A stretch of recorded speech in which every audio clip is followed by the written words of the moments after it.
This is Gary Atencio with CNTV, and I'm here in Denver right off of Evans at Clearwater Dog Training. I'm here with Gina and Will, both of them trainers here. Gina, you're the founder of the company here. Over the years, since what, 89, you've probably trained hundreds and hundreds of dogs, and everything from obedience training to basically protection. Tell me what got you involved in this industry. Well, I always had a desire to work with dogs, and I had a change of an opportunity to change my career and took advantage of it and did some apprenticeships and worked at a veterinarian, and so that way I could get a real broad spectrum of different training, and pretty much have developed a pretty unique training style here for us. Absolutely. You've got your unique way of doing things and basically getting these dogs to, I guess, understand who the master is so that they can be actually a companion with their owner. And so let me ask you, as far as the people out there who will benefit from your training, tell me what kind of customer is attracted to your business here. Typically the average person that just wants a really nice, well-quality dog. We work with a lot of behavioral problems. So, you know, if your dog is jumping on people or aggressive issues or, housebreaking or destructive behavior or separation anxiety. So we work a lot with the average person that just really loves their dog and wants to have a nice, better pet.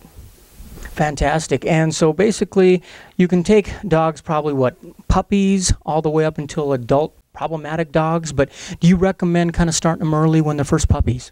The earlier we start, the better. I've had people that have come in with 10 or 11-year-old dogs that have had a lot of behavioral problems, so they've lived with this problem their whole lives. So it would have been a lot nicer for them to have worked with this dog as a puppy, so that way they don't have so many behavioral problems throughout their life of the dog. Yes, absolutely. And so the problematic dogs out there, a lot of times people just want them to learn to behave a little bit or basically be a little more social, I guess, around kids and that type of thing.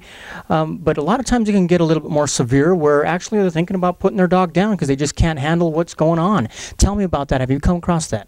Oh, well, that's a great deal of what we do here. And a part of a spin-off from Clearwater is Nakino Second Chances.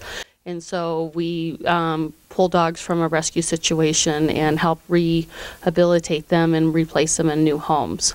But a lot of people come here as a last resort because they're ready to, maybe drop their dog off at the pound or take the dog to euthanize, or they're at their wit's end and they don't understand how to handle their dog anymore because they become so problematic. Are people pretty surprised after they've gone through this and they realize that the dog actually can learn a lot more than what they expected? Oh, absolutely. People have a tendency to really sell themselves short on handling their dogs and what their dogs can do. Excellent. I notice as we sit here all around the place here, you got pictures of dogs all behind me, gotten their diploma, I imagine, with your private training. Tell me, Will, how does it work with private training? Basically, do you start out with the private training, then go into the group? Tell me how that works. We do generally start out with private training. We find that gives the owners a little bit more confidence in working with their dogs, especially if you're working with problematic behaviors. And one of the issues might be your dog isn't exactly social or has the most challenges in social situations with other dogs and people. So we generally recommend private training lessons one-on-one with you and your dog. And then a lot of our clients, once they complete the private training, they begin attending group classes because then you're adding in real-world situations like other dogs and new people. And it really creates a really good environment in our group classes because we have dogs at all different levels of training. Some dogs that have just come out of private sessions, other dogs that have been coming back to group sessions for months, sometimes even years. It's just a way to keep them refreshed. Nice. So basically the private works out kind of nice because not only are you getting to get the dog one-on-one, but actually I guess the owner has a big deal involved in it as well. Very much so, and I think that's one of our big goals here is to make the owners understand that they are really the best tool for training their dog. It doesn't matter necessarily what collar you put on your dog or what equipment or what type of treats that you use. You are really the best tool for training your dog. So empowering the owners is really the best tool. That way that they can go on and continue to train their dog for the 12 or 15 years that dog may be around. I think one of the things that makes you unique also is the fact that your actual first, 8 training private sessions is the fee they pay for, but after that, you actually can attend these group sessions at no cost. Did I understand that correctly? Basically, yeah, when you do the group sessions, there's usually a slight added cost that allows you to have what we call unlimited group classes, which means that you can continue to bring your dog back to our group classes as often as you want. We offer the classes 3 times a week. And people do that sometimes. They'll go several weeks, and they may just go and do a couple months and then revisit us and come back. Or if they're finding their dog is having a little bit of issues or having a regression, then sometimes they'll come back, because that way they can bring that to our attention, and we can work with them in the dog in the group class. But it's a nice place to socialize your dog as well, because you know the dogs here are all going to be well behaved and well socialized. Great.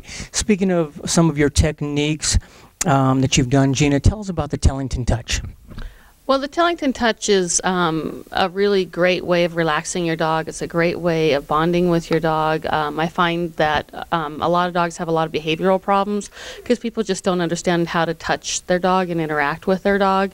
So what we do is, I like to spend some time with people helping them understand, if you're going to sit down and pet your dog, this is a more productive way of petting your dog and interacting with them. It bonds the dog with you. It relaxes the dog and helps them, really enhances that relationship a great deal. Great, fantastic. And I imagine people who are taking their dogs to dog contests and shows and that type of thing, that's probably pretty popular as well. Have you attended a few of those? A few of them here and there throughout my training career and stuff. I spend a lot of time with a little bit more of the person that just wants a good quality family pet that isn't showing their dog. So. Yeah, but I imagine some of your clients have taken the dogs to the shows and that type of thing. Not so much yourself, but that's kind of neat too. Yes, it is. So we have, I have a person right now with, a Bouvier that she's doing confirmation classes with, and we're really working out through some of the behavioral problems with him right now. So it's a great contribution to what she's already trying to do with her dog. Fantastic. Well, there you got it, folks, right there. That is Clearwater Dog, located right here in Denver, Colorado. Been doing it since 1989, and they've put hundreds of dogs through here. They would love to take the challenge if you have a problematic dog out there, or even if you don't, you just want to basically get your dog trained up and let them be more of a companion to you.